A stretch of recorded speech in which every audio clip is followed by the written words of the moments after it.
Simrek iti kolehiyo ni Richelle, iti kurso ng accountancy.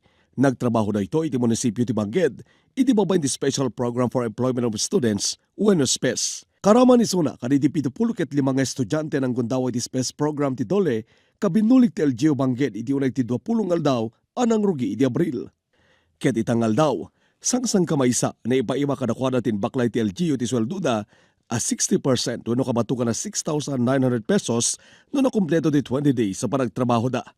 40% ti share ti Dole ngayon mo nang naawat da. Dapat tagdating nga kasi syempre iso ti misang training ground kadagiti mo bing tapno no once nga naka-employ danton in the near future ket amudan dito babraen dan kin of course dati ket misang boost kanya dati confidence damat nga trabaho. Your exposure to public service. That is, you have a way of understanding how the government works in delivering the basic and necessary services to the constituents who come to the respective offices where you are assigned. You also learn how to interact with the employees who are manning the different offices.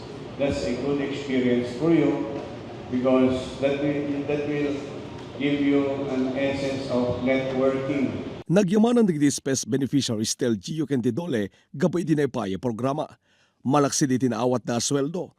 Ibilang dadakil nga adal ken kapadasan ti panagtrabaho da. Naadal ko sir no kasano tig baling nga professional, naadal ko tig kasano baling nga agbaling nga public servant ken naadal ko no kasano tig biag ti maysa nga agtrabaho sir. Aji daduma sir kat i-allocate ko so na para di tuition fee.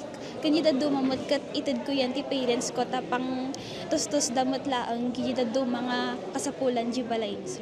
Inpasingket tinukal gobyerno o suportaran na ti programa amang tetinaw na tulong kaniti estudyante ken ti pamilyada. Nagito yung nakakompleto ti batches 1, 2, and 3. So datatari ito yung maikanti na ito payouten. Ket naman tayo nga dito yung programa ti gobyerno. Partnership ti Dole ken ti LGU Bangged. Kita kultuloy. Tapno oring kaskasano maikantay mo ti tulong dagito estudyante nga mangisakad ti panagadal da daragiti duma kasapulan da ket damit pangalan da ti paggasto da. Malaksit kini 75 SPES beneficiaries nga estudyante manariman ita ti panagtrabaho dagiti 25 nga out of school youth iti munisipyo ti Bangged iti babaen metlaeng ti SPES program. Archie Lorenzo, Balitang Solid North.